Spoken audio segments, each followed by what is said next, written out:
This is the Puck Junk Podcast.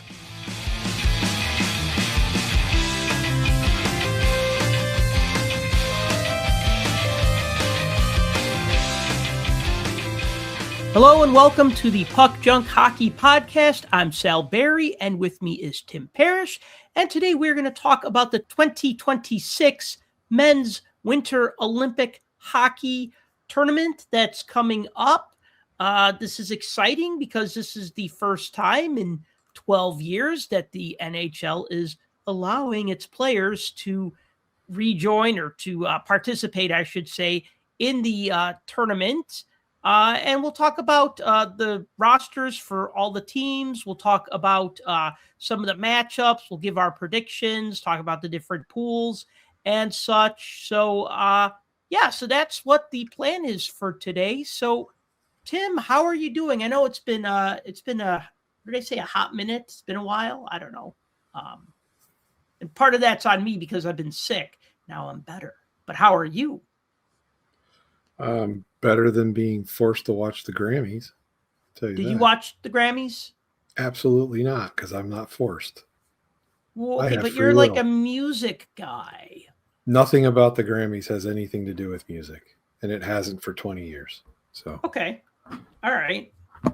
Not since that was 30 years ago when Jethro Tull won Best Metal Album. Oh, that was 30 years ago? Oh. I think that was 89. Yeah, so that was like 35 years ago, but that's like the first year they introduced the metal category. Right. It was all metal bands and Jethro Tull, and that's who they give it to. It just proves time and time again. It's just a popularity contest. The more Spotify downloads you have, the better chance you are of winning something because they're clueless about anything and what real music is. Well, if you look at top 20 songs of 2025 on Spotify, like 3 of them are AI generated and they're not even real music. Wow. Yeah, it's a joke. But anyway, the Grammys are a joke and they have been for a long time. It's just a giant popularity contest. So I ignore it. You know, I mean, not to get into music, but like if you looked at my Spotify rap from 2025, it's kind of embarrassing how much of it is just not even like recent. It's like stuff from like the 90s and maybe the 2000s. Nothing wrong with that. No, I mean, you like what you like. And a lot of times, like when I'm working out, I listen to stuff that gets me going, you know, but like, and so a lot of that is like kind of like punk music, you know what I mean? That's like more upbeat, you know, but then. I don't even have Spotify. So that should tell you that much. Yeah. Other than I created an account so I could actually look at our stats on that. That's the only reason why I have one. I couldn't tell you if I even listened to a song by accident. So yeah. So okay. Because I have my own music server that I can access from anywhere and I use it. So no, that's good. You know, I tried doing something like that and I had a really bad computer problem where I lost a bunch of data and I had a backup drive that failed. It was like the backup drive stopped backing up, but wasn't notifying me of this problem. And then like I had a hard drive crash and I lost some data and Did you use like a RAID server for it? I don't know. This was like 7-8 years ago, but this was just this was me just trying to do things and not doing them necessarily the right way or the best way. And like, you know, like sometimes like one thing goes wrong, but because the other things go right, then it's okay. But sometimes everything goes wrong. You know what I mean? Your right wing goes for a line change when he shouldn't. Your defenseman blows out a tire and a goalie is cheating one side and gets beat, right? Like all those things have to happen sometimes, right? For like a goal to happen, which is bad for if it's against your team. And that's what I'm saying. So I was just like, okay, I lost all this music because I digitized everything and then I sold it. I just sold many of my CDs. And I kind of regret doing that, but at the same time, I had a lot of CDs. And a lot of them I hadn't listened to in like 10 years. And I'm just like, why am I saving these, right? Like they talk about like the desert island. Like what 5 records would you bring with you on a desert island, right? Like that sort of thing, or 5 CDs, or I guess now it would be like 5 Spotify playlists or 5 albums. You know what I mean, though, right? What cassette Yeah. tapes would you bring? I never really liked that whole thing. I get it, but if you're on a desert island, there's no electricity. What are you going to Yeah. play all that on? Yeah. And if you even had a Walkman, the batteries are going to die at some point. Right. Yeah, So exactly. you're only going to get a very minute, limited amount of quality time with that music. Yeah. But yeah, my server, I run a Plex server, so I can access it as long as my computer doesn't crash out on me. Yeah. No, Or that's the cool. power goes out or the internet goes out. So Yeah. Well, there's your catastrophe right there. yeah, that's pretty much the only issues I ever have with it. But I have all the music. I might as well utilize it. So Yeah. So you didn't watch the Grammys. Okay, we've established that. I haven't no. either because I'm, because I don't watch the Grammys. I don't watch the Oscars. I just don't care. It's like, I watch the NHL awards, which is a lot of times boring, but I like it. I like hockey and I like to know who won. Like, to me, that's more interesting. Like, I'll watch that like any time it's on. If there's an NHL award show, I'll watch it. I know it's only once a year, but what I'm saying is like that's something I'll actually say, oh, it's on tonight. I need to watch that, right? Like that's something I will stop what I'm doing to watch. But like if the Grammys are on, I'm just like. So we got Olympic hockey coming up. We got a lot of Olympic hockey coming up because, of course, we got the women's tournament and we got the men's tournament. And I know, like, I'm always excited about the women's tournament because Team USA is always right there with Team Canada. It's always like a matter of like, will USA or Canada win in the women's tournament? And in the men's tournament, it's kind of like that, but not really because there's more contenders. I mean, when Russia's playing, Russia's always could finish first, second, or third, right? Like I feel like in the women's tournament, it's like USA Canada or Canada USA, or maybe USA screws up and then Sweden or Finland medals. You know what I mean? And whereas with like the men's hockey, it's a little more like I don't want to say almost to the script, but or by script, but you know what I'm saying? Yeah, I mean, from the women's standpoint, I mean, you go back. I mean, how many years you go back? All the way to 98? 98. Is that the first year that women It was. were in there? Yeah. Yeah. No one's won a gold medal except for the U.S. or Canada. Right. And that whole, like, U.S. has 2 and Canada has the rest. So right. They're obviously the dominant teams. You got Sweden, you got Finland that make a play once in a while. And, you had that going all the way back to, I think it was the first year, like China actually placed. But, well, they didn't medal. They didn't medal, but they got 4th, and nobody expected them to even show up on a blip on the radar, and they did. Right. That's kind of how Japan has been in the women's game. But it's funny, and I know we were talking before the show. I don't bet, but I look at odds, and on the women's odds, France and Italy have worse odds of winning than the Japan team. So that tells you how far the Japanese team in women's hockey has come from being the bottom of the barrel. So, right. Well, again, a lot of the times I don't I try to watch Olympics when I can, but the reality is I have work. They're not always on at convenient times. So I try to catch games when I can. And I know that like with the women's tournament, if it's Canada versus anybody besides USA, or let's just say if it's Canada against Russia, it's going to be pretty lopsided. If it's Canada versus whomever, not USA, maybe not even Sweden or Finland, but like it's going to be lopsided. But if you watch like a Japan versus Russia game, it's going to be competitive. You know what I mean? Or like a Sweden versus Russia. Like, you know what I mean? Like when you take USA and Canada out of the, out of the women's tournament just for a minute and just look at the other teams, there's definitely more balance there. And those games aren't as much of blowouts as when one of the opponents is USA or Canada. Like it's more balanced. But the USA and Canada is just so much further ahead than the rest of the pool for the most part. Yeah, there's obviously domination there because, I mean, the women's game has only started to gain a lot of traction probably in the last 10, 15 years. And putting it on the Olympic stage, it's definitely helped. Now that we have the PWHL too, where a lot of these women get to showcase their talents on a professional level every day throughout a season. I mean, you can clearly see that. You look at the rosters of those teams.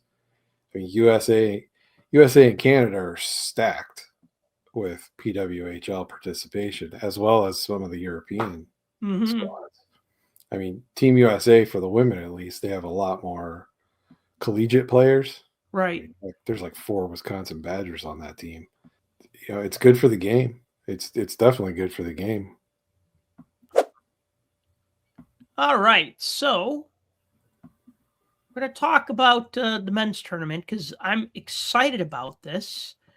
So our plan for today, we'll talk about how the NHL participated, and then they took this 12-year break, and now they're coming back to participate. I say participating. I mean, basically closing up shop for a couple of weeks and allowing the players to go and play in the Olympics. Some past highlights I want to talk about from the NHL era, as I'm calling it, from that window where they did allow the players to play. We'll talk about the rosters, the groups, the schedules, and then we'll give our predictions and some thoughts.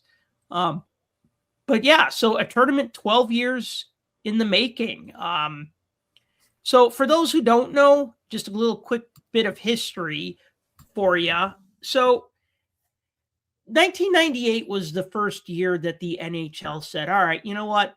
We'll close for a couple of weeks so our best players can go and compete in the Winter Olympics. Prior to that, did you have NHL players play in the Olympics? You did, but they were guys that were not really they were kind of expendable to their teams. Like I'll bring up the 92 team because I talked to a lot of those players. Like one guy I talked to, and he was on the Calgary Flames at the time, but Tim Sweeney. And when I talked to him, he said, yeah, I kind of saw the writing on the wall that I was a healthy scratch and I thought I was going to get sent down to the minors. So when Team USA said, hey, do you want to play, do you want to play on the Olympic team? He saw that as like, okay, I'm going to do this because I'm probably going to get sent to the minors anyway. So he was in the NHL, but he kind of knew that he might not be in the NHL. So, or like Mo Mantha was another player who was a longtime NHLer, but he was invited and his team was just like, yeah, you could go play in the Olympics, right? So it wasn't really like the first line guys who were going, leaving their NHL teams to play in the Olympics. But in 98, that changed. So the NHL participated for 98, 2002, 2006, 2010, 2014. And the gold medal winners for those tournaments, 98 was the Czech Republic, which I think is one of the best memories. I'll talk more about that later. But we were all expecting USA, Canada, USA, Canada, USA, Canada. And part of that was because of the 1996 World Cup of Hockey that had a final between USA and Canada. USA pulled off an upset and won. And it was just like, whoa, okay. The best American NHLers can hang with the best Canadian NHLers, right? For the first time, this happened. They beat them. So that was the expectations for the 98 Olympics, but it didn't happen that way. 2002, then you had the USA-Canada matchup that we were hoping for, with Canada coming out on top. Sweden won in 2006. Canada, another Canada-USA matchup in 2010, but again, Canada coming out on top in 2010, and Canada again in 2014. The NHL stopped participating in 2018 because that was the one in Korea, right? Was that South Korea? 2018 was South Korea. 2022 was China. Yeah, Seoul. Yeah. Seoul? Yeah. Yeah, that's right. So in 2018, you had the Olympic athletes of Russia, because I can't remember if that was where was Russia banned at that time from Olympic tournaments or international tournaments, but their I think that athletes was the weren't. doping scandal. Oh, the doping scandal, right? So they. So okay, so wait a That minute. was all those female bodybuilders that looked like Brock Lesnar. Yes. So, um, how is it that you ban a country from participating in the Olympics, but you still allow its players to participate? I might have remembered how that Well, was that allowed at all the broke time, but down where they suspended the players themselves that got busted for doping, and then they suspended the team in general because of the fact that they were complicit in the whole thing. mhm. And it came back to they knew what they were doing and they did it on purpose. You're talking about the So bodybuilders or the weightlifting yeah, or it whatever? was there were like a couple swimmers, there was a gymnast, there were some So this was Summer bodybuilders. Olympic stuff. Yeah, it was like a whole thing. Okay. And so, like, those athletes got booted, and then the team, but they were like, yeah, but there's all these other athletes that we're penalizing because of it. We Right. shouldn't do that. So they can participate just independently, pretty much. So that's what Right. it ended up being. I mean, that's it Right. in a nutshell. I'm sure there's way more details than that. No, no, that's more than I remember. So I appreciate the recap. Yeah. Um, And now it's all political based. So Yeah. Oh, yeah. Well, with war stuff, yeah. I mean, war stuff with war, with what's going on, the conflict between Russia and Ukraine. And I agree with that, and a lot of people don't agree with that. But we could definitely talk about that more when we get into the rosters. But real quick, I just want to say, so Olympic athletes of Russia won in 2018. Finland won the gold in 2022, and then the NHL's back for the 2026 Olympic Games. And what's exciting about this is that this is the first time that NHLers like Connor McDavid and Austin Matthews will be in the Olympics, because they came into the league right in that 12-year window that the NHL was not participating. Thoughts? I know I said a lot, but I mean, there's a lot of reasons why, you know, the NHL chose not to participate. I mean, they've they've never kind of hid their feelings about all of it. Look, you got to shut down your league, right? yep, You got to take time off. And normally this would be the time of year where you'd be having your all-star break. yep. But that's in-house. You know, it's an event in-house. So you make money Meaning, for that. yeah, meaning they're doing it. It's their advertising, it's their players, it's their stadiums, it's their team participation. It's all of that. So you can roll that all into one big thing. When you're involved in a program that's run by the IOC, you're at the mercy of whatever ridiculousness they come up with. And I hate to lay it out like that, but let's just look at everything that's gone into this whole thing up to this point, Yeah. with building the arenas and getting the ice surfaces ready and getting the facilities ready for all of these players from all over the country, the world, you know, to show up to play these tournaments. You know, safety is usually the number one thing that the NHL looks at is, do we want to put our players in jeopardy of having this happen? Because let's face it, yeah, they're people, yeah, they're athletes, but they're also a high dollar commodity for a business. You know, I get it, they're people, but these are business assets. These are $1 million pieces of equipment. You're not just gonna throw them out there and throw them somewhere. And look, they've had issues with insurance. They've had issues with commercial licensing rights. They've had issues with travel costs. And all of this stuff was addressed before between the NHL and the NHLPA, even before they agreed, hey, yeah, we'll come back to the Olympics, but under these terms. Boom, boom, boom, boom. One of those being, hey, you have to use Olympic size ice. And so what does the IOC do? Cool, we'll build this stadium and make it shorter. Wait, Yay. Olympic size or NHL size? NHL size, sorry. Right. Okay. Yeah. And we'll make it like 2.5 feet difference. Does that matter? A lot of people are like, who cares? It matters to goalies. I can tell you that, because your sight lines are completely different. And you think 2 feet, what's that going to make? What does that matter? It does. When you're practicing a certain way and you're used to doing something a certain way for years and years and years, and now all of a sudden you've made this visual shrink, whether it's a foot on either side or 2 feet on either side, it doesn't really matter. Your sight lines are going to be different. Now, we may see great hockey. I hope we do. But it's things like that. When there's stuff that's out of your control, they don't like that. So with all the problems that they had, the conflicts of all that, yeah. I mean, it was a 12-year break. So we're going to try it again. If this blows up in their face, you can bet there'll be a nice long delay for the next one. What I remember is that the 2018 Olympics, they didn't participate in because it was something like the Olympic Village was far from where the hockey games was going to be played. It was something like, if I'm remembering correctly, it was like a 3-hour train ride. I don't know if that was like a bullet train or what, but it was far. I don't know if it was 3 hours or 2. It was not like a commute to work. It was pretty far.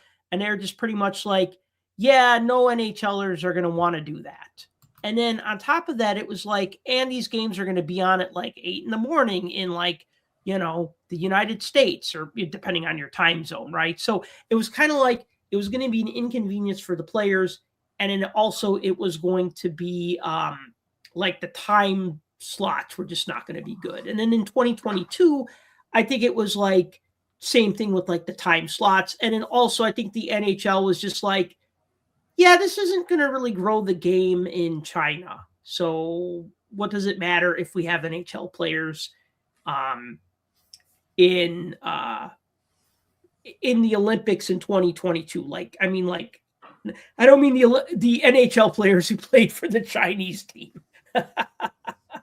who became Jake Chelios and I think Brandon Yip, and there were like quite a few like guys that go, oh yeah, I have his hockey card, and now he's on the Chinese team as one of their Olympians. Well, let me correct myself from earlier. I said Seoul Sure. Olympics. Those were the Pyeongchang games. I thought it was Pyeongchang. Okay. Yeah, but yeah, that whole thing boiled down to the financial disputes between the NHL and the IOC, because the IOC wasn't going to cover the travel costs and they weren't going to cover insurance. And the NHL's like, no, that's not how this is going to work. Right. You want their participation. You want eyeballs on the games. Yep. You want our guys to come out there. We're going to take nearly a month long break because of all that extra travel and everything else. And you're telling us you're not going to cover that? Forget it. Right.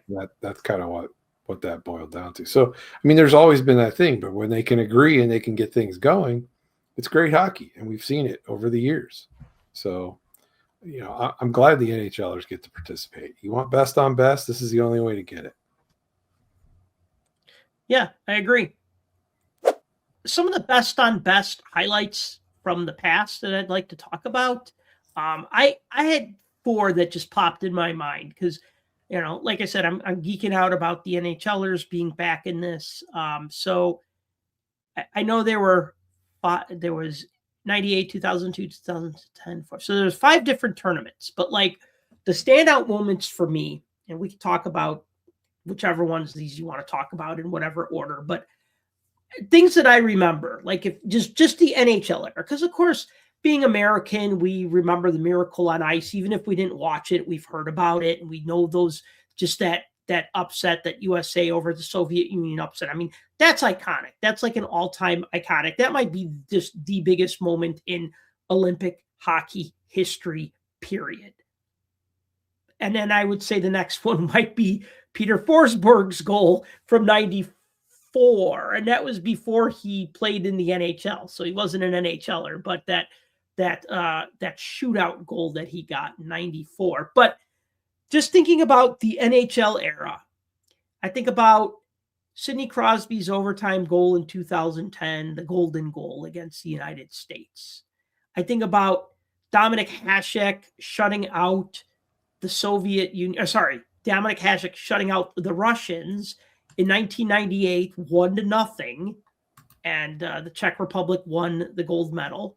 I remember Mario Lemieux skating around with the Canadian flag in 2002 in Salt Lake City when they handily beat the Americans. I mean, this just sucks because, I wanted, of course, being American, I'm like, yeah, they could win. And then once I really took a good look at that roster, that Canadian roster in 2002, I'm just like, yeah, there's no way. When you have Lemieux, Yzerman, and Sakic as your top three centers, and then you got Fleury and Iginla and all those other great players, yeah, that wasn't happening. And then the other thing that I remember, that I'll always remember, is when TJ Oshie kept scoring in the shootout against Russia in 2014. And I know, obviously, it wasn't a medal game, but it was still, to me, those are my favorite memories of Olympic hockey when the NHL started participating. TJ Sochi, yeah.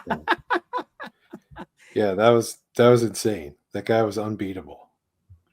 What was funny about that was, I want to say that I was doing hockey lessons. These games were on in the morning, and I was doing a Saturday morning hockey lesson.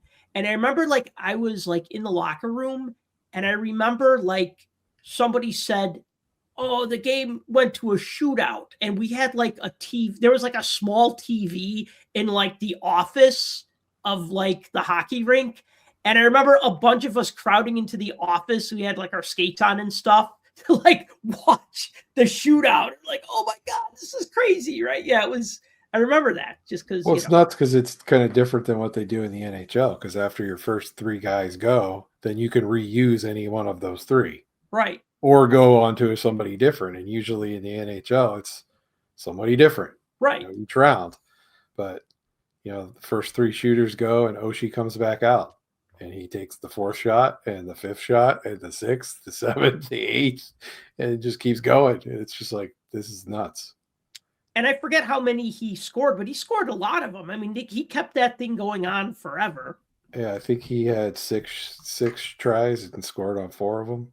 So, yeah, and it was just his legend was born at that point. But yeah, I mean, some of the same Olympic moments, not necessarily the same moments, but the same Olympics that I was thinking of. Obviously the Nagano Olympics with the Czech Republic winning. Mm-hmm. That was nuts. No one, you prefaced this with, no one expected that. And with Canada's roster being stacked, it was there's no way that they're gonna go down on this. And just the fact that they were able to push the game to overtime against Canada, they go to the shootout, and Hasek stopped everything that Canada threw at him. That's also the one where everybody sat there just looking at, they kept showing the bench with the camera. Mm-hmm. And there's Gretzky just sitting on the bench. Mm-hmm. He didn't participate in the shootout. He would have been my first 3 choices to be in the shootout. Yeah, but he sat on the bench and didn't go out there, and Hasek stopped everybody. And then the gold medal game against Russia, I mean, who was it? It was Peter Swoboda scored the only goal to win that game. So, yeah, so that's pretty good memory. And my one from Salt Lake isn't about any U.S. or Canada thing. It's, remember Belarus upset Sweden. Yeah. Wasn't that a goal from the red line or something? I don't remember where he scored it from. That was Alexander Andreevsky. Ruslan Saleh scored that goal. Oh, it was Ruslan Saleh. I'm sorry. Yes. Andreevsky scored. Well, I think he's not Belarusian. Is he maybe Latvian? Oh, you know what? You're right. That is who scored. Saleh was the only NHLer that team had.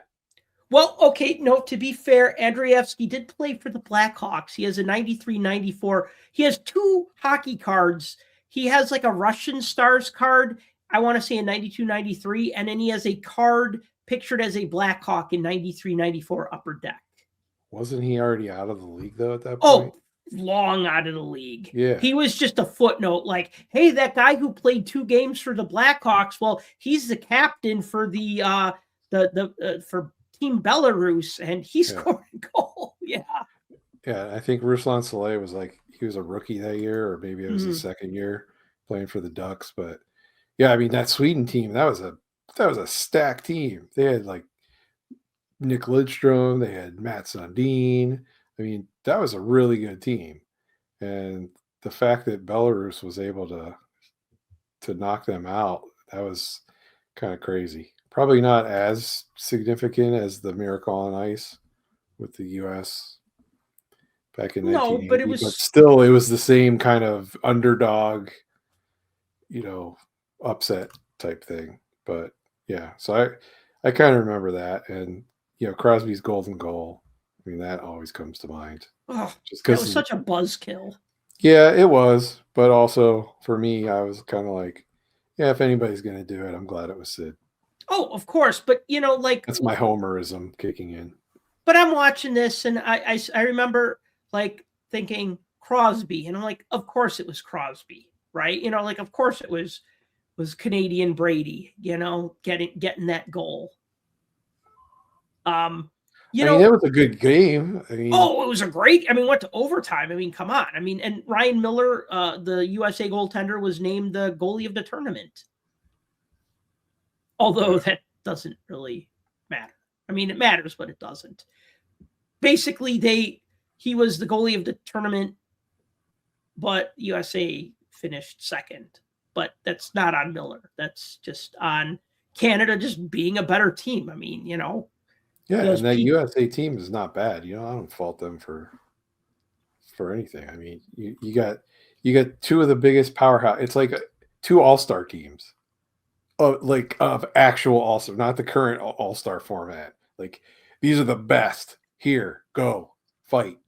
And that's what you had. So it was a knockdown, drag-out battle. I'll say about the 2002, I know I brought that up earlier, but I remember like the games were on CBS.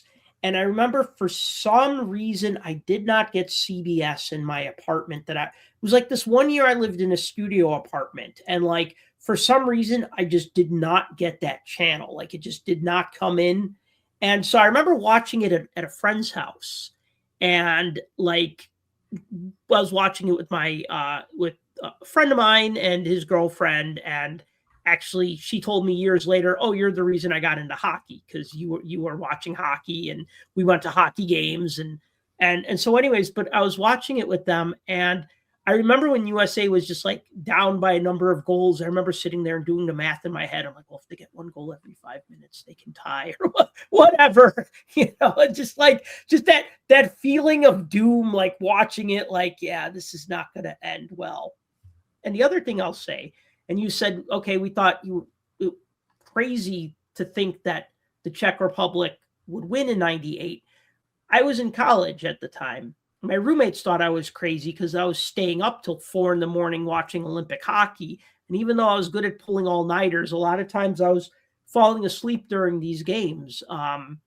This is like, they'd be on late. I guess I could have recorded them, but sometimes that was more of a hassle than it was worth, especially if you have a cable box and you can't figure out how to make the cable box play nice with the VCR and whatever. And then a lot of times they'd like tape delay the hockey even later. And then a lot of times like they'd go to show the game, but then they would cut away to like, and here's a feature about Chris Chelios, and it'd be like this 5-minute thing that they which was nice, but you'd be like, come on, guys. You're already delaying the game by like 40 minutes. Could we just see the game? And this is like when you couldn't really look up things on the internet.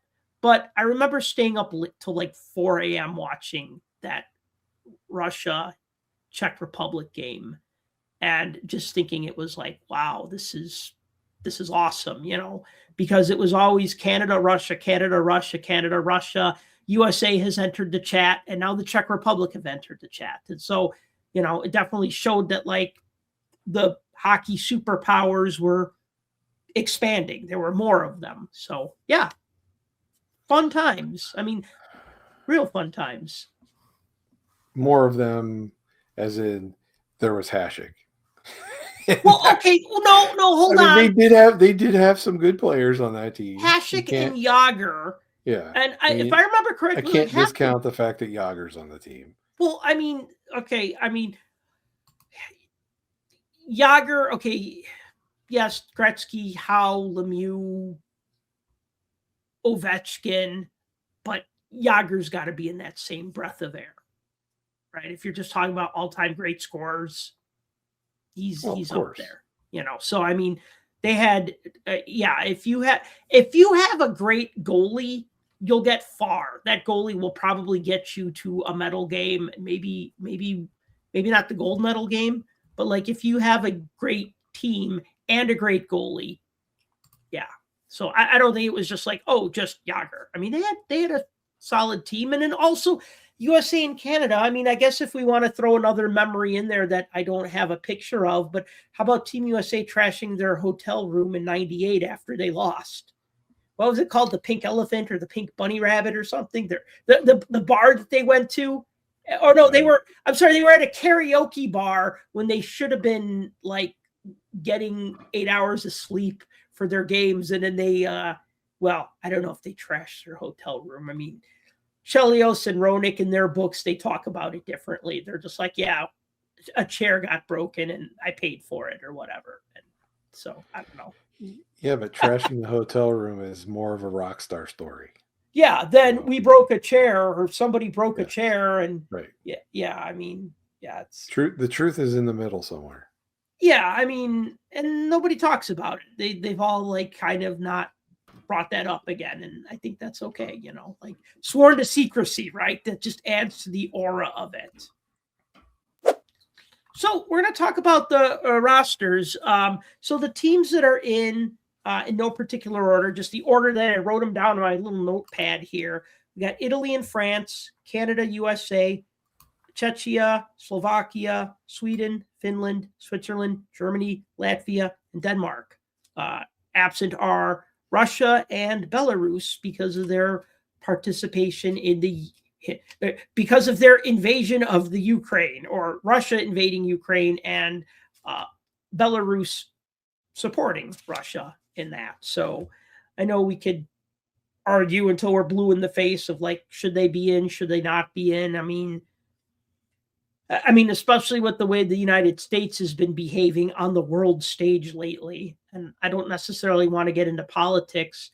I think that like, if you're invading another country and have been doing so for 4 years or however many years, I don't know, maybe you're not that interested in sports anyway. So I don't know. I mean, I will agree. Yeah, it does kind of suck that Russia's not in there because some of the best players in the world are Russian players. And I mean, and I'd love to see Ovechkin in another Olympics.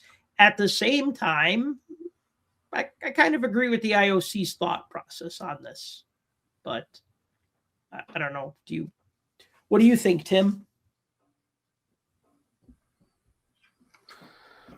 Banning individual players for breaking the rules, like the doping thing, like we were talking about, I get it. Banning a team, I get it. But when you don't have any of those issues based off of the participants as the athletes go or the team themselves, I mean, you're dragging in a political thing, and you're punishing an entire group of athletes for something that their country is doing. They're not the ones making the decisions. They're not the ones pushing the buttons. They're not the ones doing any of that. What are they supposed to do? Defect, go somewhere else, become an athlete, naturalize themselves, become a citizen somewhere else just so they can participate in the Olympics? So you're penalizing a bunch of people for it. And I get it. Everybody's going to have their opinions on it and think what they want. But there are military conflicts and there are wars and there are battles being fought all over the world every single day, and there have been for hundreds and hundreds of years. There's a lot of other countries that don't get banned and don't get pulled out and don't get told that they are uninvited and can't come. So, I don't think athletes should be penalized for what their governments believe or don't believe. Yeah. That's just me. That's a very good assessment. I remember something like when I was a little kid in the 80s, and first 5 years, first grade through fifth grade, I went to Catholic school, and I just remember saying like something. I was like a first grader or second grader, and I remember just saying like, "Oh, I hate the rock."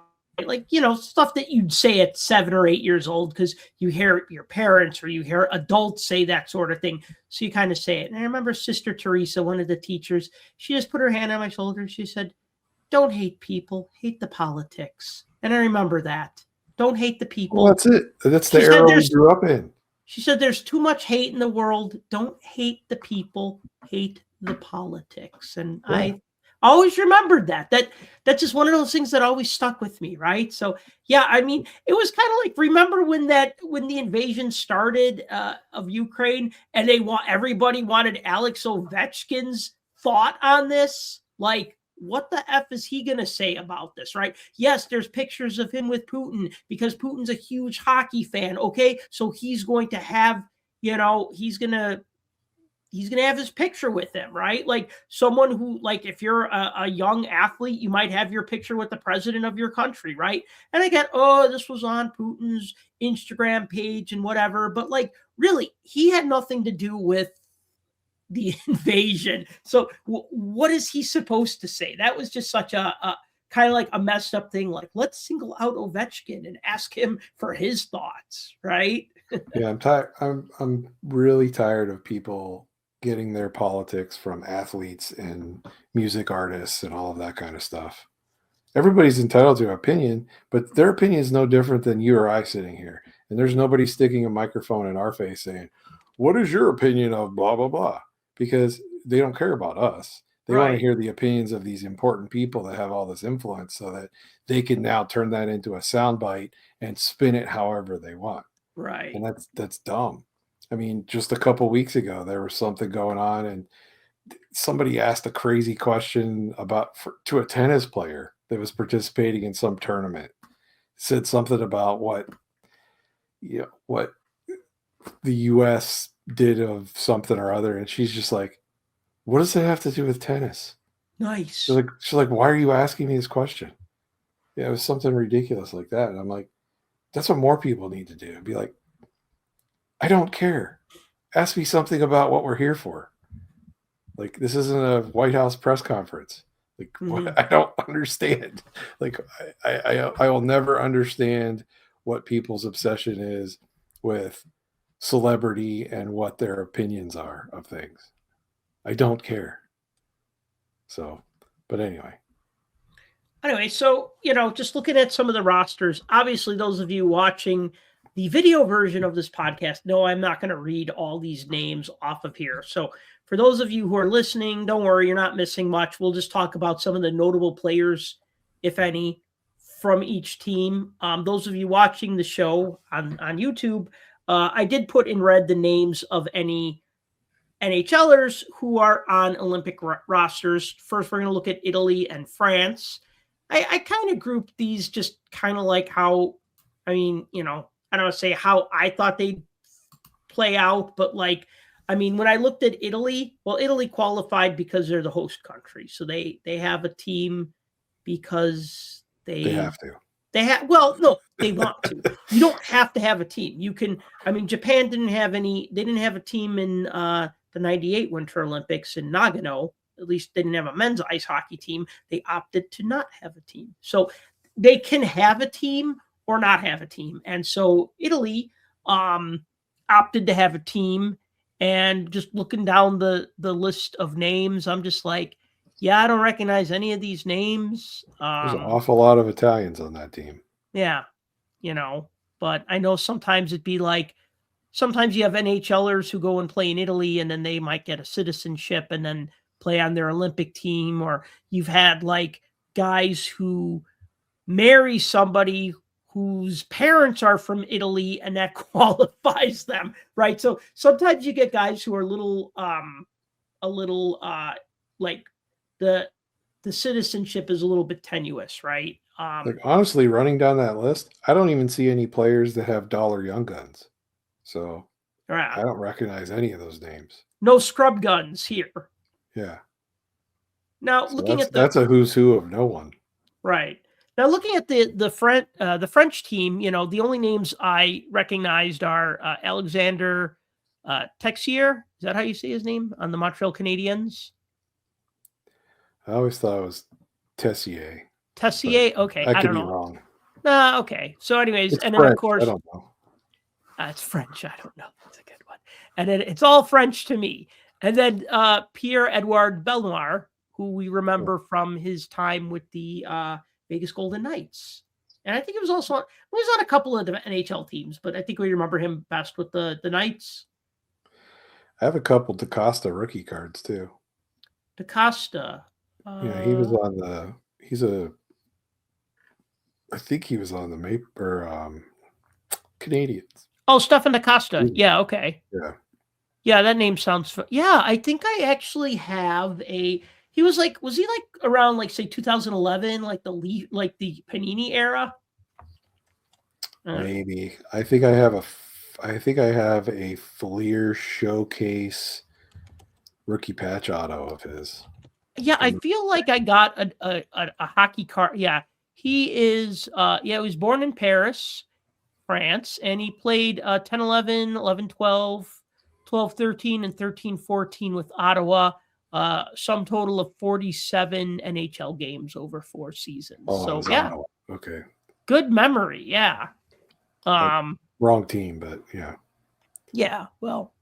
So yeah, looking at France, and I'm just like, I think about I remember France in the 92 Olympics, and they just weren't that good. They had one guy who ended up making it in the NHL, but a lot of the guys that played on the team then were French Canadian who just somehow were able to play for France. But yeah, I look at this and I just go, okay, there is some correlation between how good the country is at hockey and how many NHL players they have in the league, right? Would you agree with that? There's some oh, absolutely. You get better programs, you get better players, and those better players make their way up to the best league in the world, which is the NHL. Right. So you look and you go, okay, France has one NHL player who's, maybe they have more than one NHLer. I doubt it though, because if they did, one current one and a couple guys that had sniffs. So. Yeah. Well, I think Bellemare had more than a sniff. He's just a little bit. Yeah. No, I thought I liked his story. He was a good success story. When he worked his way up to the NHL. Well, and you said you ranked these how you thought they were going to finish. That's how the odds makers think they're going to finish too, because those two teams, I think the last I looked, they had 25,000 to 1 shot for Italy and France. So yeah. So they're definitely coincidentally their flags look the same, just a mild palette swap. It's like a reverse retro. There you go. Yeah. All right, moving on then. Next two teams I want to talk about are Latvia and Denmark. So, okay. So minus and plus.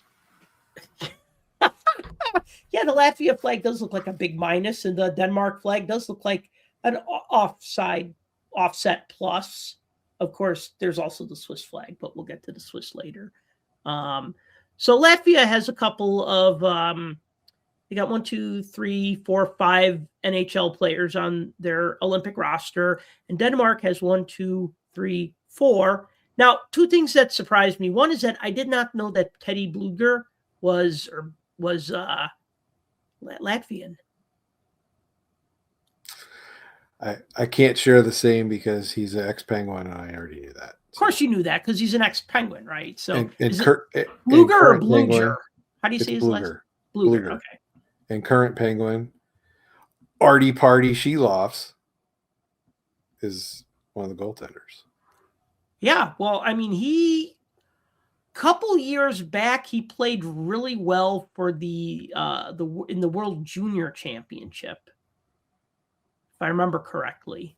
I think he did really good. If I'm remembering correctly, a lot of times you get guys from Latvia or Slovakia or whatever, like a goalie who like plays lights out and gets their team further than you'd expect. But I mean, Sheloff's the last year. I mean, he was on Vancouver. Yeah. And then the Penguins got him, but he played for Abbotsford. Yep. Abbotsford or Abbotsford Canucks. Yeah. Yeah. He played for that. They won the AHL championship, and he was the MVP. Yeah. So he had a lot of push going into the coming into the NHL from that point. Right. But the Canucks the Canucks have been the Canucks for a while. So yeah. But the Penguins benefited by having him, and now they have Stuart Skinner. So it's a pretty good combo so far. Well, it's good that it's working out for the Penguins. Yeah, I mean, I look at that roster and I go, okay, Elvis Merzlikins. I mean, he's a good goalie, and Zegmas Girgensons. I feel like he's been around forever, but he's still playing in the NHL, and that's a good thing. I got some Godlewski's rookie cards too. Who? Krister's Godlewski's, the other goaltender. Oh, really? Yeah. What team? What NHL team drafted him? I feel like it was also Tampa. Okay, so you have his rookie card. Okay. Like I'm thinking in my head, I know I have an orange black diamond rookie of his. So whatever year they did those orange parallels, they were in that extra pack where you got 3 orange parallels in a box when black diamond was still a thing that didn't cost $300 for one pack. When it was a set that you were actually trying to build. Yeah. Yeah. And then anyway, looking at Denmark, so okay, Oliver Bjorkstrand, Nikolai Ehlers, Lars Eller, and Freddie Anderson. And I'll also point out Mads Sogard, even though he's in the minors right now, but he's played with the Ottawa Senators a few games. He's a young goalie. I mean, he's not a full-time NHLer yet, but I definitely recognize the name. If you're noticing a theme here, you'll see a lot of Tampa Bay Lightning players. I think there's 10. Wow. Participating in the tournament in one form or another. But Denmark's got a few other players that I recognize as at least having cards at some point. Mm-hmm. I know Alexander True. Yeah, Alexander True. That jumps off the page at me. I don't know, some of those D-men too.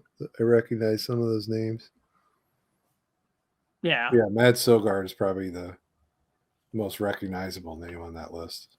So the thing about teams like Latvia and Denmark, they're the kinds of teams that like probably won't win, but they're the kind of team that like at the same time can pull off an upset because they will capitalize on a mistake, right? Like these are the types of teams, and I'd say this about Switzerland more so as well, or maybe not more so, but I'd also mention this about Switzerland, but like a team like Denmark is the kind of team that just like, they'll try to keep it to be a 0-0 or like low scoring, and then just kind of wait for that mistake. And that's kind of how they win, how these types of teams win. Whereas you look at like France and Italy, you're like, okay, those teams don't have a chance. If they keep it under 8 goals, that's great. But then you look at a team like Latvia and Denmark, and then you go, oh, well, you don't necessarily want to be asleep at the wheel because they'll pounce on that,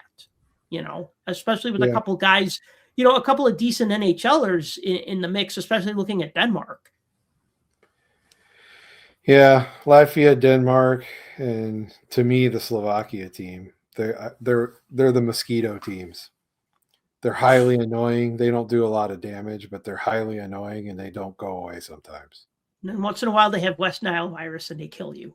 Yeah, there you go. Well, you said mosquito team, so I just thought, hey.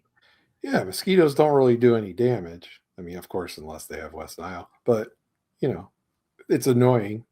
And they itch, and you scratch them, and, have you ever had to run through a swarm of mosquitoes? Oh yeah. I remember this was like 30 years ago. I was at the beach with my girlfriend, and we were like walking on the beach, and then when we went to walk back, there was just this cloud of mosquitoes, and we looked, and we had no choice. We had to go that way. So I remember pulling my shirt over my head, almost like Beavis the Great Cornholio when he pulls his shirt over his head. But I want to say I pulled it I still had to see where I was going. And I remember pulling it up over my mouth and just running through the cloud of mosquitoes. And then when we got away from it, it's being like, and like brushing them out of your hair and stuff. It was nasty. I don't think I've run through a cloud that big, but all the time mowing the grass. Oh, okay. Well, those are the ones that kind of buzz around your ankles and stuff. Yeah. That's okay. Sorry. Didn't mean to traumatize you with my mosquito story. That's a lot of mosquitoes if you're eating them. Well, no, it was just, it was pretty bad. So looking at Switzerland and Germany, right? So I was also actually surprised, like how many Swiss players are in the NHL. So just to give a little recap of some of the NHLers who are on Team Switzerland, you got Kevin Fiala, Nico Hischier, Philip Kurashev, Timo Meyer, Nino Niederreiter, Pius Suter, Roman Josi, JJ Moser, Jonas Siegenthaler, and Akira Schmid. And I forgot. I never really thought about it, but I didn't realize that Roman Josi was Swiss. Yeah. I mean, is there a better Swiss player in NHL history? Because he's good. He's a damn good player. I mean, I'm just thinking I don't mean to put you on the spot, so maybe more of a rhetorical question. But I go, oh wow, he's a Swiss player, and I know JJ Moser's been playing really good this season too. Yeah, Yossi's probably the top of that. I mean, there's other guys on this list that are pretty good, but I would say of all of them, yeah, I don't think anybody's better than Josi as far as that goes. I was thinking of Kevin Fiala, but yeah, not really. Yeah. Yossi's better than that. Yeah. Well, and I say that just, Yossi's better than that. Like, yeah, he's slightly better. No, he's a lot better. Yeah, he's a lot better. I mean, he's yeah. I was gonna say he's a superstar, but it's not a goaltender, because if we're gonna compare goaltenders, I mean, Jonas Hiller, there's your best Swiss goaltender. I will always have a crush. A hetero guy crush on Jonas Hiller when he wore those Harry Potter glasses at the it was like the All-Star fantasy draft or something, and he had his curly hair and he had his like Harry Potter glasses, and I'm like, you're a dork, you're awesome. And then he had that cool black mask when he played for the Ducks. It was just a matte black goalie mask, and I want to think that the cage on it was like gold. I just thought that was awesome. It was like it was just cool, Do you know who the first Swiss player to ever win a Stanley Cup was? It's gonna be some trick question, Yes, it's a trick question. The answer is no one. None of them have ever. No, I'm just kidding. Okay, who is it? I believe, and you can correct my math on this, I believe it's David Abisher. Oh yeah, Colorado. Would have been the backup when they won. Yeah. So that was 2001. Yes. Yeah. That makes sense. Yeah. Abisher. So if I'm right, that's a fun fact. If I'm not right, then it is a fun miscalculation. Yeah. Please send all corrections to tparish@gmail.com. Errors at Puck Junk. Errors at Puck Junk, yeah. And then looking at the German team, of course, you got Leon Draisaitl, you got Tim Stützle, Nico Sturm, Moritz Seider, Philip Grubauer. So, like, I look at these teams and I go, obviously the Swiss have more NHLers, but I feel like Draisaitl, and he's on my fantasy team this year, so I've been like really watching him, and I feel like he's worth like 3 NHLers on the other team, if that makes sense. You know what I mean? Like, would you rather have Kevin Fiala, Nico Hischier, and Philip Kurashev, or Leon Draisaitl? Like those 3 or that one?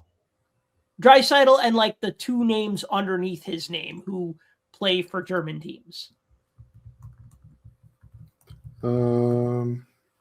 Well, if you ask my opinion, I think this German team has a chance to do some damage. And oh, by the way, JJ Peterka, you forgot to highlight him. I did. Yes, the Utah Mammoth. I was just going down the list there. Because you definitely have former NHLers there. You have a few guys that are in the AHL right now that could potentially be NHLers based on call-ups, stuff like that. You have both Penguin and Blackhawk legend Dominic Cahoon right there. So the big Kahuna. But yeah, if I'm gonna pick a team that has the ability to like do something to like a Sweden or a Finland or even a Czechia team, Germany would be my pick. I'm probably wrong, but I would just say I'm not saying they're going to win the tournament. I'm not even saying they're going to medal, but I think they have the ability to upset one of those other teams just because of the potential line combinations that they could play. Okay. That's my only thing. It's not based on any type of thing other than just my gut feeling. Because honestly, any team with Draisaitl on it, I think could be dangerous. Absolutely. Oh, and you know what? Another ex-Blackhawk legend, Lucas Reichel, who was I think he was a first-round pick, but yeah, he got traded to the Canucks, and he's currently in the minors. But I think he's on Abbotsford now too, right? Yeah, but yeah. Oh, Tobias Ryder. He was. I looked him up, but he hasn't been in the NHL for a while. But I looked him up. I'm like, yeah, he played in the league for a while. So who could discount a team that has not one but 2 Moritz? I mean, come on. Yeah, Moritz Mueller and Moritz Seider.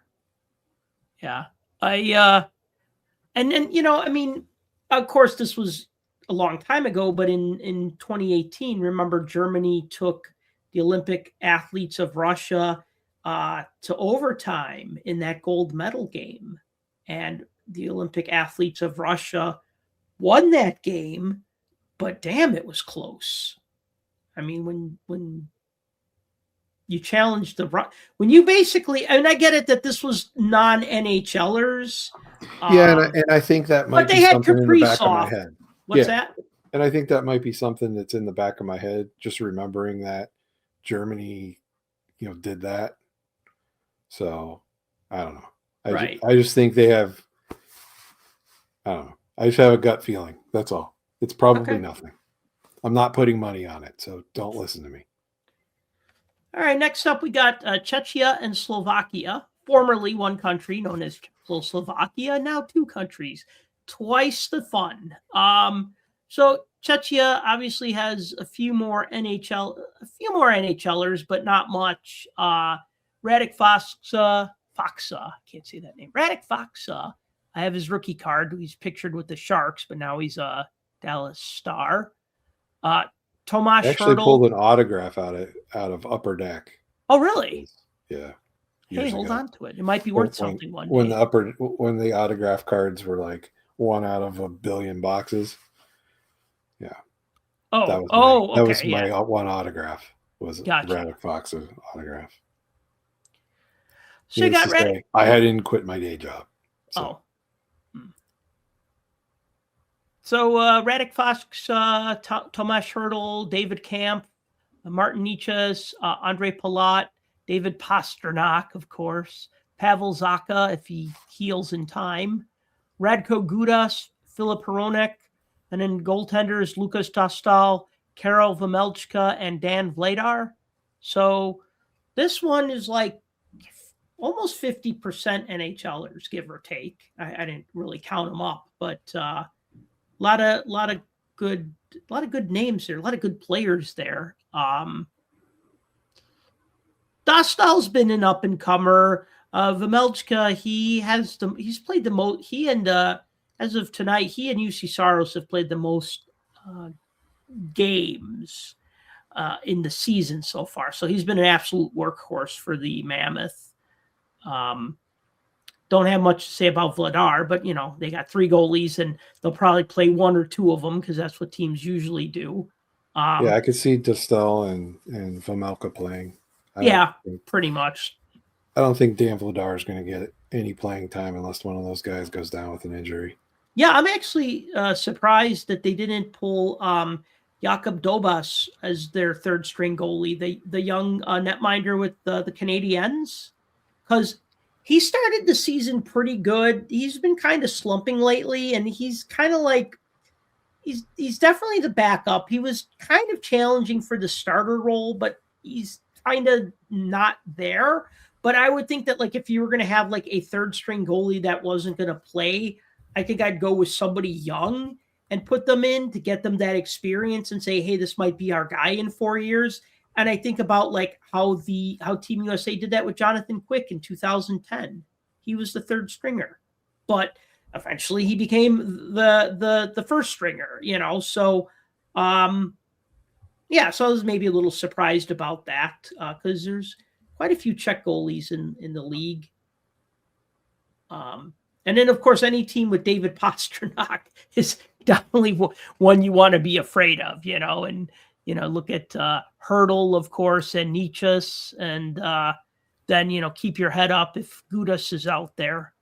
Then looking at Slovakia, I don't know this first guy, Dalibor Dvorsky. I don't know him, but he's on the Blues. Martin Papasil, Pavel Regenda, Yurov Slavkowski, of course, we've heard of. Eric Cernak, Martin Fairway, Simon Nemec. Probably botched half of those names. Tater Tot is still playing? Who?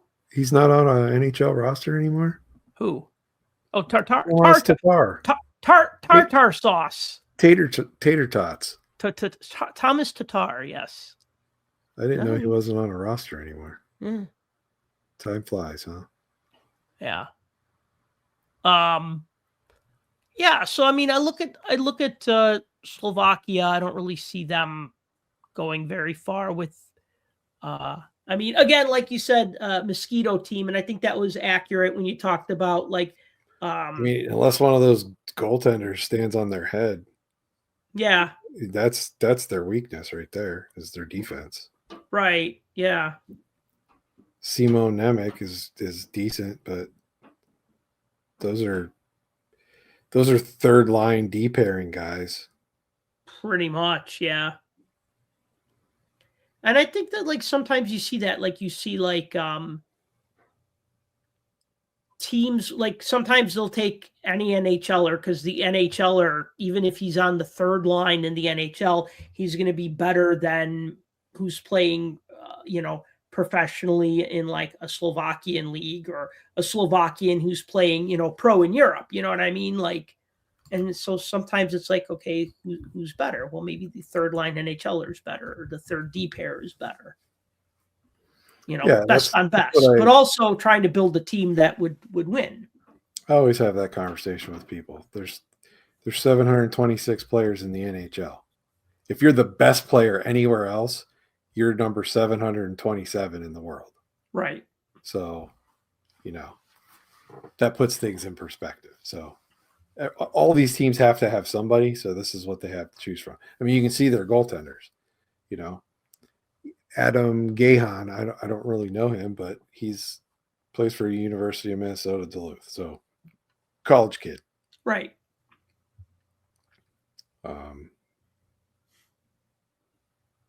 So So yeah, and somebody playing for in the AHL with Iowa, and then somebody. I honestly like the Germany team over the Slovakia team.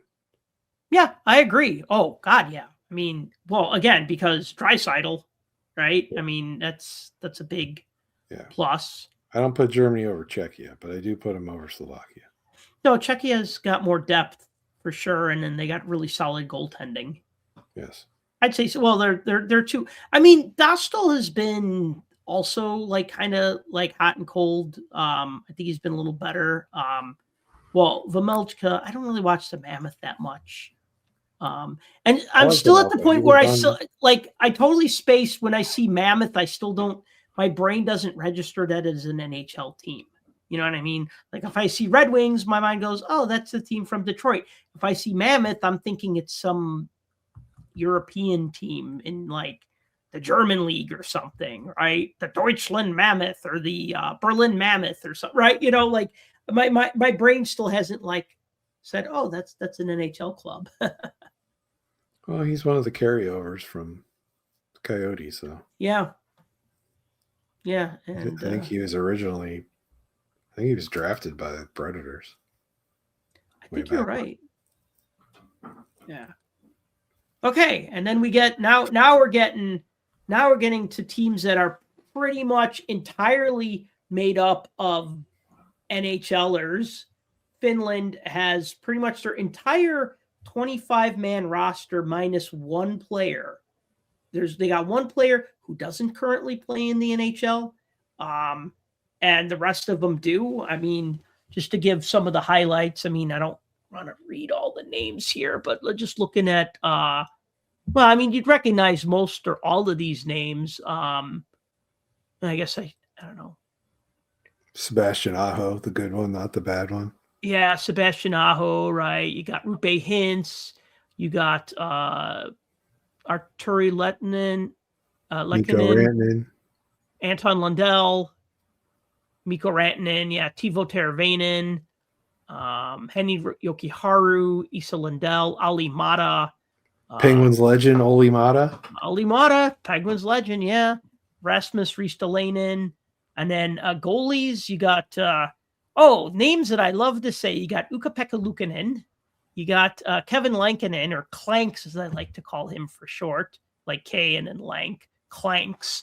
And UC Saros, right? So as I mentioned, Saros has been a workhorse, decent goaltending here overall. Maybe not Lankinen so much, although he's been shouldering the load since Thatcher Demko's been hurt. No goals. I want to redo that commercial because I got UC Saros on my fantasy hockey team, right? So every time I see that commercial, I want to redub the voice. I want to have Ryan O'Reilly say, "Hey, Juice, what do you think about starting a savings account?" And then Saros going, "No saves." Because that's how he plays when I put him in the lineup. He's like, "No saves. Don't want to save for college? Don't want to save for retirement? No saves," right? Like, because I watched, he's got like a sub 900 save percentage this season. And, he'll like allow like 4 goals a game in a game that he should win. He's just been really like, no saves, really streaky. So yeah, no goals. Yeah, you brought up Ryan O'Reilly, and since we were talking about a commercial, I was watching the Penguins and the Blackhawks, and unfortunately the game was blacked out, so I couldn't watch the Penguins feed. I had to watch the Blackhawks feed, which means I had the joy of watching all the local Chicago area commercials, including the Ryan O'Reilly, Pat Maroon, Ric Flair Car Shield commercial. Yep. Oh my gosh. I saw that and I had to rewind it twice because I was like, is this real? I could not believe it was a real commercial. Well, there's another Car Shield commercial with just Ryan O'Reilly and Pat Maroon from like a couple of years ago, and it is hilarious. Well, this one was good enough.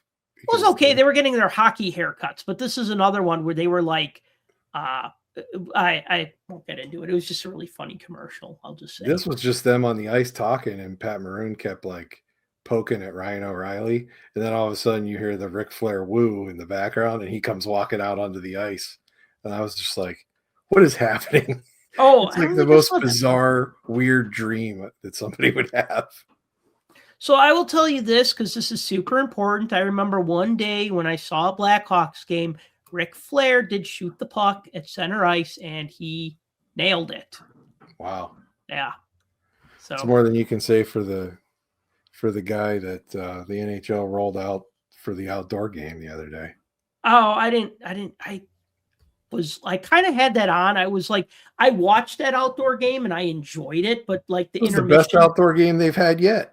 Oh my God. What was it? 5-4 or 5-4, right? Yeah, it was a blowout for like 2 periods, and all of a sudden the doors blew off. Yeah. Boston couldn't stay out of the freaking penalty box. There was a goalie fight. They came roaring back. Tampa did. It was nuts. That was a crazy game. Jeremy Swayman got 9 penalty minutes in that game, and he only had 12 penalty minutes in his entire career. Yeah, there were 2 guys. At one point, there were 2 guys sitting in the box because of his penalties. Right, his roughing or his leaving the crease penalty and his fighting penalty, and then later his delay of game penalty. I think he had a tripping call too in there. Jeez. Yeah. So Finland, and then you got Sweden, right? So looking at the list here, I mean, everyone on Team Sweden is in the NHL. I mean, you got Philip Forsberg, you got Adrian Kempe, you got Gabriel Landeskog, Elias Lindholm, if he stays. Well, he's injured as of right now. They're hoping he'll heal in time for that. Got William Nylander, a.k.a. Willie Stiles, Elias Pettersson, Lucas Raymond, Mika Zibanejad. Defense, you got Philip Broberg and Rasmus Dahlin and Oliver Ekman-Larsson, Victor Hedman, Erik Karlsson. Hey, he made the cut. We got 2 Penguins on this roster. Yeah. We got Karlsson and Rickard Rakell. Rickard Rakell, yeah. And Hampus Lindholm, and then goalies, you got Philip Gustafsson, Jacob Markstrom, and Jesper Wallstedt. Yeah, definitely a better goaltending group, I think. I'd say a better overall. Not to mention group. you got 1A and 1B of the Wild on the same team. Mm-hmm. So, yeah, I don't think that's ever happened in the Olympics, has it? Actual teammates, goalie tandem, I can't recall any. I can't recall either. Like, I could think of like goalies on the same team playing on different Olympic teams because maybe the backup was still good enough to be a starter with whatever team they're on, but I don't know. This is, yeah. So I look at these teams and of course I'm like leaning more towards Sweden. Not that it's an either or, because I mean, Finland, these are not mosquito teams. These are teams that, like, if you don't bring your A game, they're gonna mess you up. Yeah, Finland to me is a bubble team. I think Sweden will medal. Yeah, I agree. I think, just without getting too far ahead of ourselves in predictions, though, I think that like you're gonna have Canada, USA, and Sweden. That's and maybe Czechia. Like I see those as being like the top 4. Yeah. If Finland has the ability to knock somebody out. Absolutely. Yes, they do. That's depending on how the playoff seed. Yeah. Yeah. I just don't see them getting to a medal round. No, that's arguable. I mean, that's understandable. I wouldn't argue with you on that. But yeah, so looking at these teams, and of course, then we got the United States and we got Canada. And of course, both of those teams are complete NHL, made up of completely out of NHL players. I mean, of course, without reading all the names on USA, but I mean, just to give you some of the highlights here, you got Jack Eichel, Jack Hughes, Jake Gunsel, got Dylan Larkin, Austin Matthews, JT Miller, which I think is a little surprising, Brady Tkachuk and Matthew Tkachuk, which I think is awesome, even though they can't fight in the Olympics. Still awesome. Little truculence there. I mean, they can if they don't want to play anymore. Well, yeah, we want them to play. We just want them to, irritate the opponents. Defense, you got Brock Faber, Noah Hannafin, Quinn Hughes. You got Jack Werenski, who is leading defenseman in goals right now in the NHL. Goalies, of course, you got Connor Hellebuck, Jake Ottinger, and Jeremy Swayman. So, I mean, that's arguably the best trio of goalies in the Olympics, like on one team. Not that there's anything wrong with the Canadian goalies, but I know you said arguably. I don't know that it's an argument. Okay. All right. I don't think there's any trio on any roster, even the Canadian roster. No. There's some Canadian who's going to argue with me about this, I'm sure. I mean, maybe, but if you look at level of play for the last 6 months, well, I guess not 6 months, but you got Hellebuck who wins the Vezina. Start of the season. Yeah, and I mean, let's put it this way: the Jets have not been playing well, and Hellebuck takes a lot of the brunt of that, and I think some of that's unfair. He's still a hell of a goalie, and you got Otter in there, and you got Swayman in there. I mean, that if you were ranking the top 5 goalies in the league right now, 3 of them would be on that list, I think. Yeah. So, but by comparison, you look at the Canada squad and you look at the goalies on there. I mean, Binnington is there, and I don't know that he needs to be there. I just think he's there by default because, his performance in the Four Nations kind of grandfathered him in. Okay. But who else are you going to replace him with? That's the thing. Well, yeah, that's the thing. I mean, if I look at these 3 goalies and I go, okay, Darcy Kempfer, without Googling, I thought he was German or something with a name like Kempfer. So Darcy I didn't. Kemper? Yeah, Kemper. Okay. See, I can't even say his name. Logan Thompson. Okay, Logan Thompson has been good this year, but and Binnington is a good goalie, of course. He's a great goalie. Yeah, I mean, he's an all-star caliber goalie, and yeah, he did play well in the Four Nations last year. But I mean, I feel like he's grandfathered in, and not to put you on the spot though, but who else? If these are the 3, and you were going to put in a different one, who would it be? Because so many goalies now, so many good goalies are European. So many good goalies are Swedish and Finnish and Czech. And heck, even American. It's not like where 30 years ago, I mean, who was our foreign goalie? We had Hasek and maybe Tommy Salo, right? It was more of a handful of European goalies in the NHL. And now it's I feel like it's without looking up the statistics. I mean, it's half your netminders are European.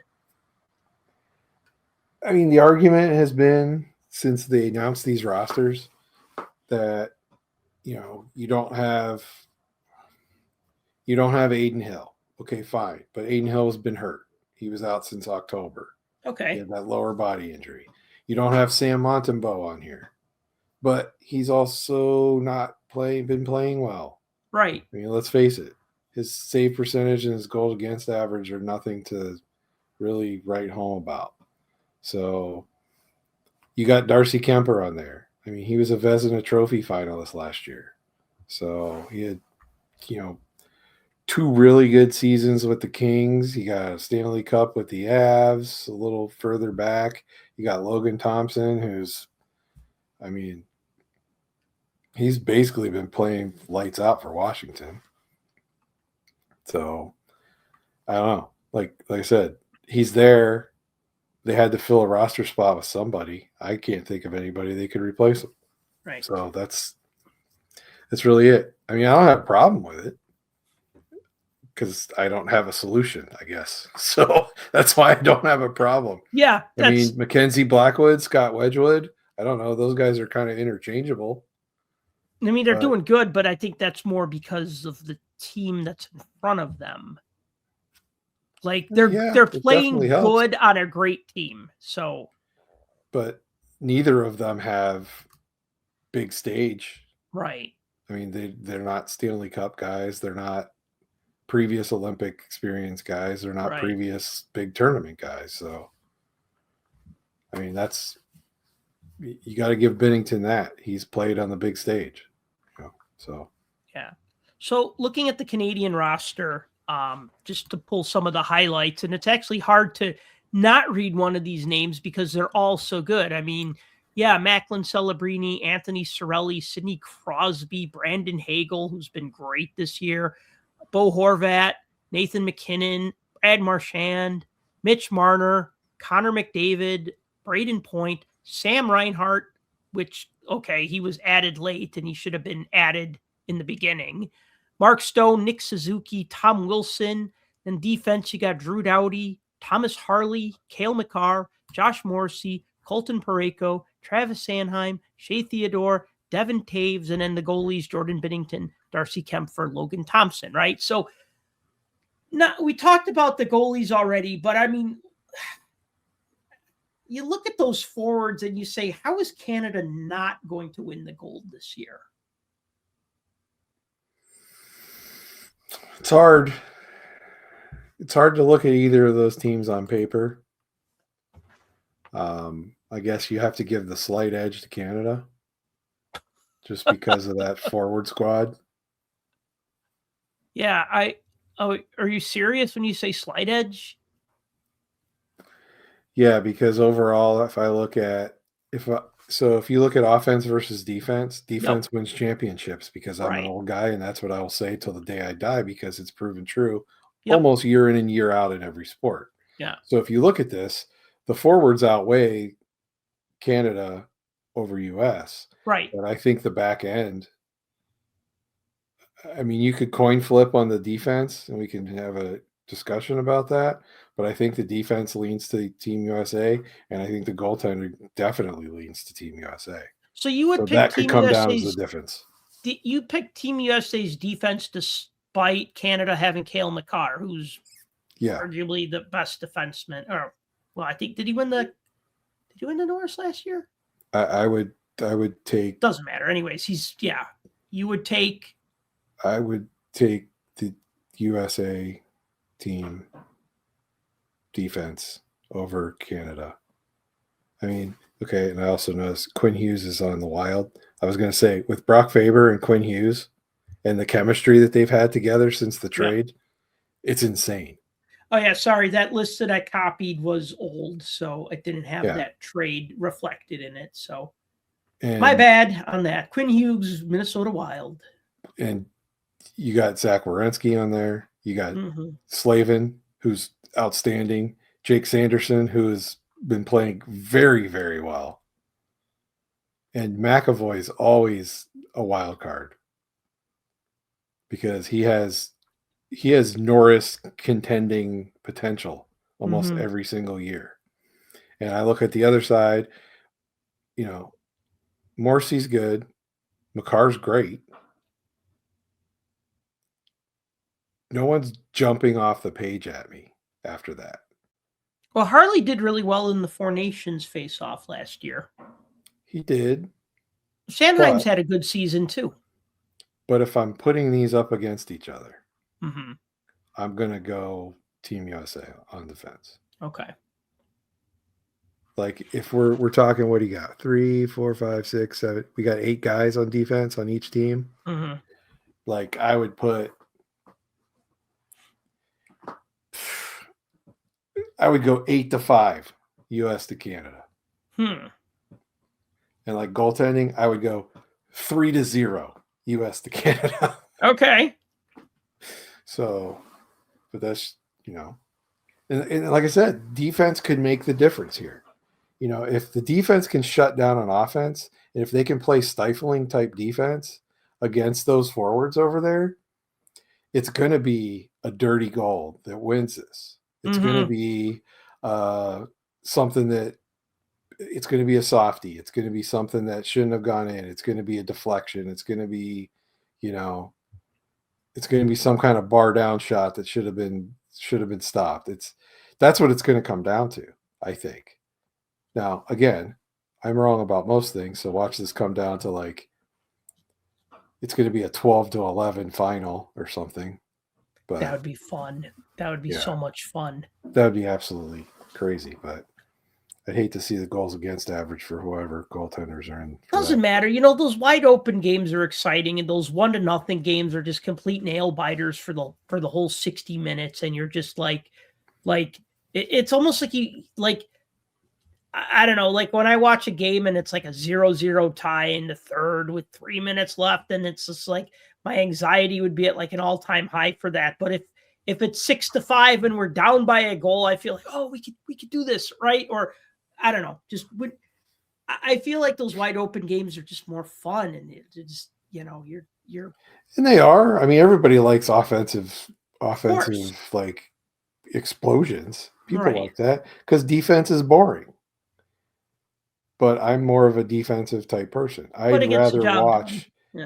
I'd rather watch guys dig in and play in the trenches and do that kind of thing. Because look, you can look at these and say these are all-star rosters. Like these are dream team type rosters. Right. And everybody gets excited about everything above that defenseman line on both of these lists. Mm-hmm. And they talk about, this guy and this guy and this guy and all that offensive scoring power. But you ignore everything that's below that line. These may be all-star rosters, but this isn't an all-star game. This isn't like these guys go out there and put up 14 points in an all-star game. This isn't what this is. This is actual hockey with players playing and playing defense, playing goal, not letting in everything that gets shot on net. So, I love the fact that we're going to see McDavid, Crosby, and Celebrini all playing together. That's insane. That's going to be insane. But I want to see them score against Connor Hellebuck. That's what I want to see. Yeah, but they score against Connor Hellebuck anyway. Yeah, I want to see it in this environment. Right. And, one thing I want to point out, because I know we talked about this before we started recording, was just what a shame that Seth Jones is not going to be on the Team USA roster because of injury. That sucks. That sucks because, he's been playing he was playing really well with Florida. And having watched him play in Chicago, I felt happy for him. Like when he got traded, I'm like, okay, well, he wanted to be with the team and, he wanted to be the team captain. The team didn't want him to be captain. And then he just kind of realized that he didn't have a future with the team and they weren't going anywhere. And so he has to be traded. He got traded to the best team. He won a championship. I was happy for him because I think of like all the like mediocre teams he played for, like, Columbus and Nashville. And then of course, Chicago, just like the worst years. Right. So it's nice to see him go on a good team, a great team, win a championship, and then continue that level of play this year. You know what I mean? Like, so now we have a good or great defenseman on a great team doing great things. So you're like, yeah, great, cool. Can't wait for the Olympics. And then he gets hurt. So that's unfortunate. Yeah, it sucks because he's been playing kind of out of his mind up to this point. Like you said, he was great on teams that he previously played for. I mean, his name was frequently in the Norris conversation. Then he goes to Chicago and he's on a team that's obviously in a rebuilding mode. Right. He doesn't have a lot of the high-end talent and motivation around him. Now he goes to Florida where he does. And you see how he's benefiting from that. And he's the kind of player that benefits from having that push around him. Because if everybody around him is good, that brings his level up, Right. Rising tide raises all ships kind of thing. So yeah, that kind of sucks that he's not going. But I don't know. I had other guys that I thought Team USA should have taken too, but you can't take everybody. So that's just how it is though with these tournaments. I thought a big, I don't know if it's a big snub, but I mean, Jason Robertson not being on this yeah, list. I'm glad you brought that up because that's pretty crazy to me. I think he had like the most goals in just I remember hearing like in the calendar year of 2025. So that's like the beginning of this current season and then the latter half of last season that he had the most goals. Like just I haven't verified that, but the point is that he scores a lot of goals, right? And so, well, it's not just, or maybe that. It's the third most goals, or maybe it's the most goals among Americans. I don't know, but the point is that he scores a lot of goals. He's not on the team. That seemed like a big oversight. Yeah, like the fact that you brought up JT Miller, you're like, we thought that was, you could have. No knock on JT Miller, but Jason Robertson, I think, fits in that spot better. Yeah, I would agree. But I'm not the authority on that. I'm not Bill Guerin. I didn't make those decisions. So, but if it comes down to 1 or 2 goals that makes the difference, I don't know. Yeah. All right, let's talk as we wind things down for this episode. Let's talk real quick about the groups and the schedules. So we got Group A, we got Canada, Czech Republic. Oh, I said Czech Republic. I should have put Czechia. My bad. Switzerland and France in Group A. We got Group B of Finland, Sweden, Slovakia, and Italy. And in Group C, United States, Germany, Latvia, and Denmark. And I want to know, did Bill Guerin bribe somebody to get into Group C? Because yes, Germany has Leon Draisaitl, and yes, Germany is one of those teams that could surprise and upset. But I looked at Group A, Canada, Czech Republic, and Switzerland. And okay, I get it. Switzerland is not the Czech Republic. They're not Canada. But I look at that group, and then I look at like Group B, like with Finland and Sweden, right? So I look like Canada has Group A has like 2 really good, great hockey programs, and Group B has 2 great hockey programs, and like Group C has the United States, and then they have like, I don't want to be disrespectful and say not so great hockey programs, but like Latvia and Denmark are not going to challenge for, they might get a medal. They might get a bronze medal. They might pull an upset. But really, if you look at it, I would not want to. Yeah. Yeah.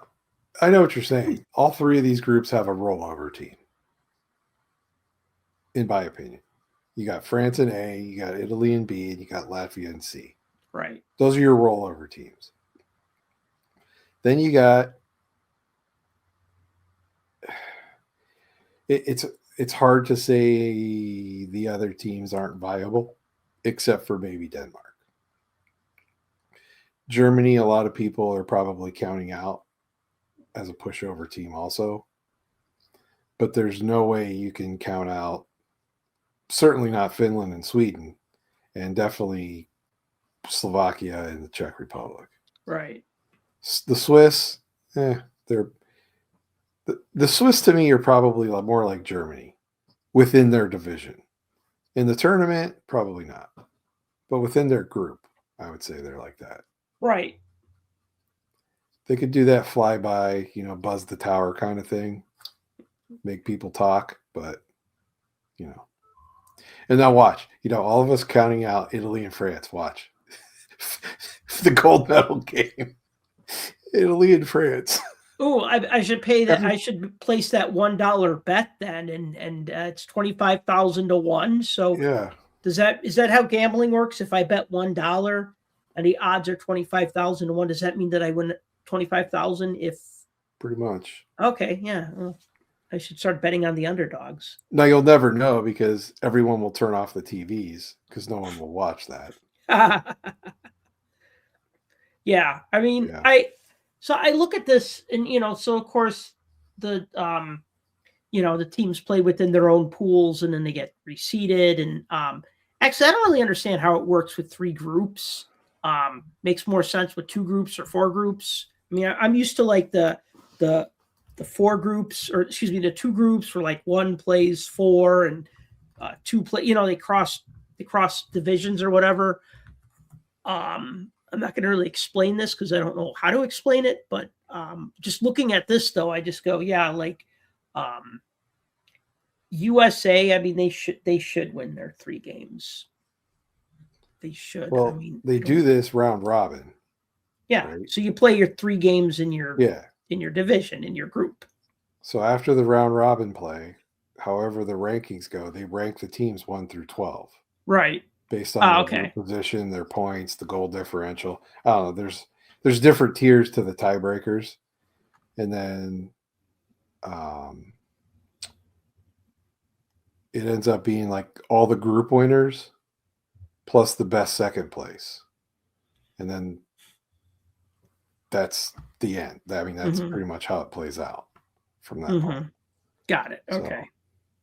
Looking ahead at the schedule, so the men's tournament starts February 11th, and so the preliminary starts February 11th, and it goes to Sunday, February 15th. So the first day you don't have USA or Canada playing. Thursday you got Czechia versus Canada. You have Latvia versus the United States.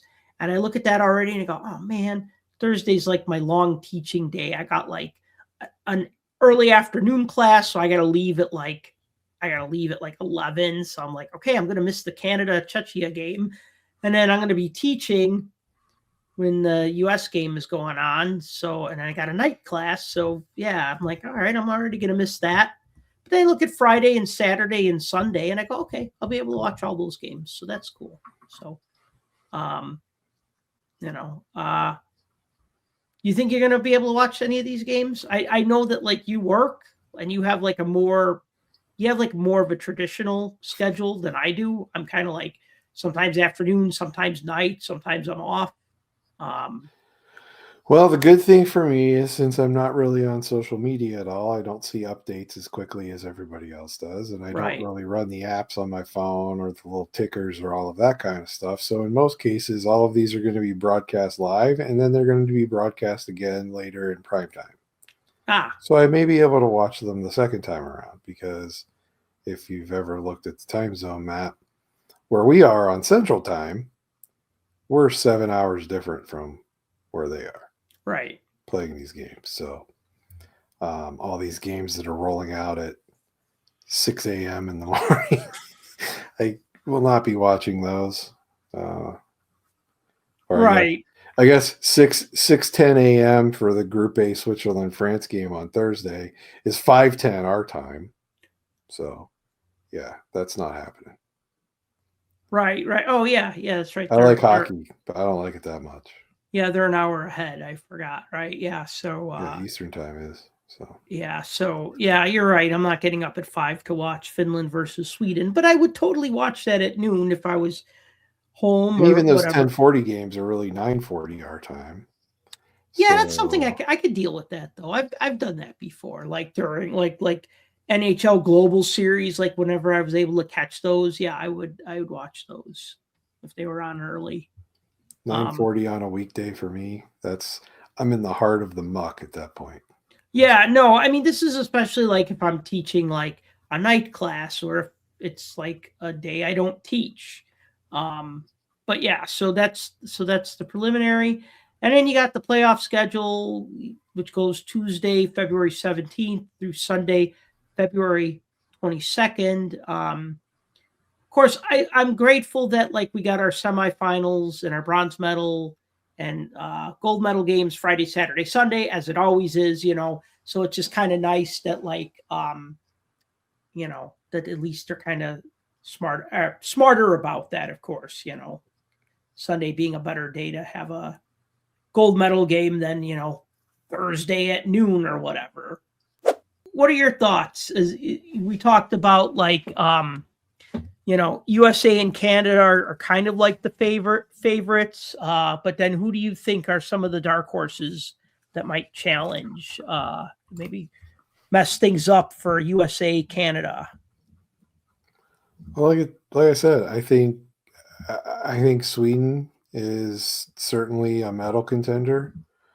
I think you'd kind of be a fool to not think Finland has the ability to make some noise there.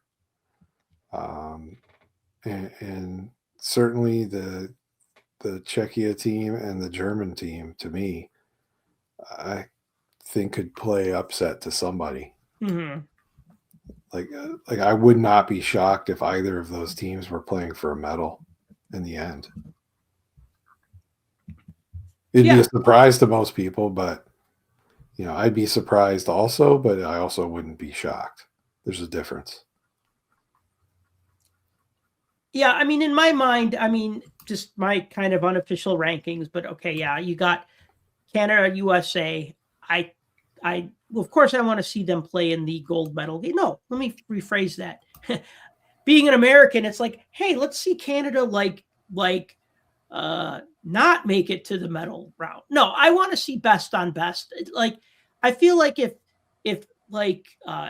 Germany got into the gold medal game against the U.S. and the U.S. beat Germany, it'd be like, okay, they still won the gold medal, but they didn't beat Canada to do it. Does it matter?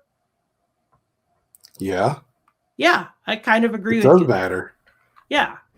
Because you're saying you want to see best on bet. Well, we saw it, and they lost. So right. There you go. So on that day, whatever happened, they weren't the best. So therefore, they're not there. But, I see what you're saying. Okay. Yeah, if Canada doesn't make it to the final and gets knocked out, I'm not going to cry. Right. Yeah. I mean, the way I see it, though, like you got USA, Canada, Sweden, and Czechia. I see those being like the four that are in the mix for the medals, right?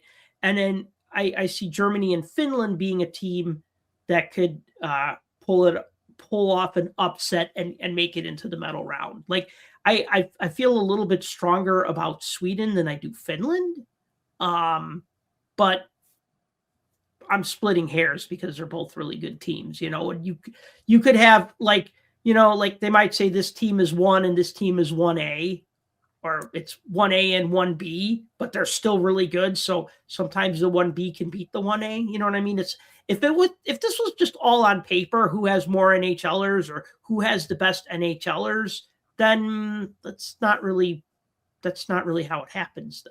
I mean, we've seen that before. Right, because you have to have team chemistry, and sometimes that plays a bigger role than the actual talent level of the players that are bunched together. Right. And the great thing about Olympics is that it's not like, you have to win more than one game, but it's like if you're the Swiss team and you're playing Canada, you just need to beat them this one game, right? Like you don't have to worry about a 7-game series. If you're going to smother them with defense and try to keep it close and try to capitalize on a mistake and win the game 1-0 or 2-1 or force a shootout or whatever. And I wouldn't want to face Canada in the shootout, but you know what I mean, right? Like that's more possible in the Olympics and it doesn't happen in a 7-game series, right? Usually the 7-game series, it plays out, right? And the winner comes out on top, right? Like you might say, oh, this is an upset because we were expecting this team to win, but it's that team who ended up winning the Stanley Cup. But it's not really an upset because at the end of the day, they won. They were the better team. But once you get past that preliminary round robin portion of the thing, that's essentially you have 3 games to warm up. Yep. And if you don't have it at the end of those 3 games, you're in trouble. Because then you got 3 to 4 more, you lose, you're done. So, that's just one bad game, one bad day, one bad shift. It could make all the difference. Yeah, we've seen this a lot of times. Where like, I think in 2006, USA did pretty bad. And I think that just like they could not win again. I don't know if they won at all. Maybe they got a tie. I can't remember. But it's just like I hate to say you got to hit the ground running, but like you can't. You can maybe get away with one bad game if it's like if you figure it out really quick, right? But yeah, if you have 2 bad games, that's. Was that the Torino? That was the Torino Olympics, right? Yeah. Yeah, I think U.S. was finished 8th in that tournament. pretty bad. They were, yeah. I think they had 4 losses, a win, and a tie. And their only win was against Kazakhstan. Yeah, that's something to be proud of. I tried. Yeah, I remember I was working full time. And so and all those games were on at like 8 a.m. or 10 a.m. And I remember for some reason, I took some time off from work for some other reason. It wasn't to watch Olympic hockey, but I just remember like watching some Olympic hockey and just being like, wow, this is really disappointing. Like the American team is really bad. Like, and they shouldn't be bad because on paper they're a good team. But yeah, sometimes you just, like you said, you don't find that chemistry. You don't have a good first game. You don't have a good second game.